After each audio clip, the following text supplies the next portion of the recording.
The Lord be with you. And with your spirit. A reading from the Holy Gospel according to Luke. Glory to you, O Lord. On a Sabbath, Jesus went to dine at the home of one of the leading Pharisees, and the people there were observing him carefully. He told a parable to those who had been invited, noticing how they were choosing the places of honor at the table.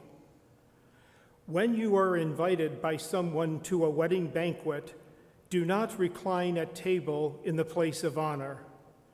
A more distinguished guest than you may have been invited by him, and the host who invited both of you may approach you and say, "Give your place to this man." And then you will be preceded with embarrassment to take the lowest place. Rather, when you are invited, go and take the lowest place, so that when the host comes to you, he may say, "My friend, move up to a higher position." Then you will enjoy the esteem of your companions at table. For everyone who exalts himself will be humbled, but the one who humbles himself will be exalted. Then he said to the host who invited him, "When you hold a lunch or dinner, do not invite your friends or your brothers or sisters or your relatives or wealthy neighbors, in case they may invite you back and you have repayment. Rather, when you hold a banquet, invite the poor, the crippled, the lame, the blind. Blessed indeed will you be because of their inability to repay you, for you will be repaid at the resurrection of the righteous." The Gospel of the Lord. Praise to you, Lord Jesus Christ. I have a cousin, actually I have many cousins, but I have a cousin that I was thinking about this week. Whenever she's invited to a wedding, she always wants to sit up front in one of the front tables closest to the bridal table. And anytime she gets a table in the back of the hall, she complains. "Who do they think I am?" Her husband, on the other hand, likes to sit in the back by the bathroom. He says, "I can do whatever I want and nobody's watching me." He says, "If I have to go to the bathroom, nobody sees me." He says, the back tables are also usually closer to the bar, aren't they? And so the two of them are always disagreeing about it. This situation reminded me of today's gospel. If you're invited, don't ask to be sat in the place of honor. Conduct your affairs with humility. That's what today's readings are about. That we learn to be humble. And being humble doesn't mean we learn to put ourselves down, that we're the lowest, that we're the worst, that we're no good. I was thinking maybe the opposite of humility, the opposite of being humble, is arrogance. Don't be arrogant. Don't think that you're right. Don't think that you're the best. Because that's not what God is telling us. You know, I have a good friend of mine who was a priest and has since passed away. He wrote once to me, he said, "You know, Ken, we're so lucky." He said, "God sheds his graces upon everybody, upon all of you. How much grace is God showering upon you?" And we as priests, as ministers, as deacons in the church are just standing by and kind of watching.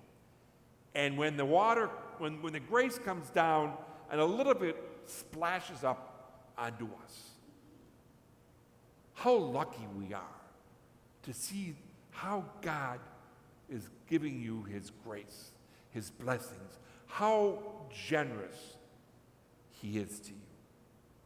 And we just get a little bit of it, but we get enough. And in order to accept God's grace, to accept that shower of God's blessings, we have to be humble. We have to acknowledge that, no, we're not the best. No, we don't know everything. Yes, we make mistakes. But nonetheless, God showers us with all of these graces and blessings. Conduct your affairs with humility. One of the traditions in Japan is when you're speaking to somebody, and then when you're finished speaking, you don't turn your back on that person. That's rude. So you just back away. And as you back away from one another, you bow. And sometimes it's so funny because you'll see in the streets or whatever, people bowing, and backing up at the same time. And it's almost comical sometimes. And then depending on what level you are, if you're younger than the other person, or if you have a job that's not as good as the other person, or whatever it may be, your bow needs to be lower than the other person's bow. If you're going to someone's house, if you're invited to someone's house for dinner, and if you're getting ready to leave, you bow almost to the point of putting your head down to the ground.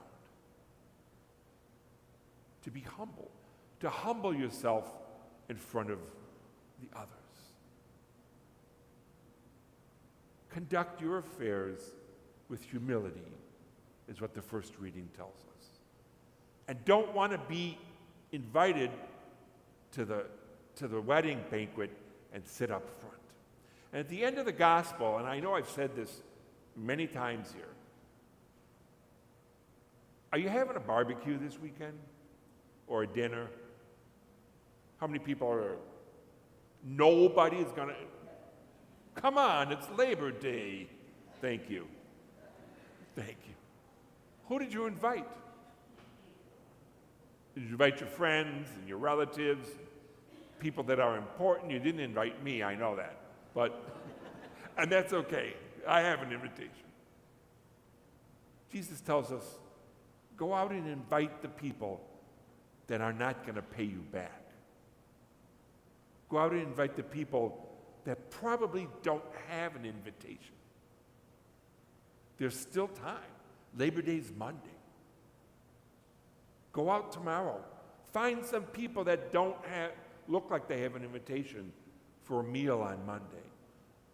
Or, if that's a little bit too much to ask of you, prepare some meals ahead of time. And then take it out onto the streets to the people who are probably more in need of that than the people that you're inviting over. That's what humility is about not putting yourself on the level above you, allowing yourself to be lower, as the Japanese people who are bowing to one another. Conduct your affairs with humility.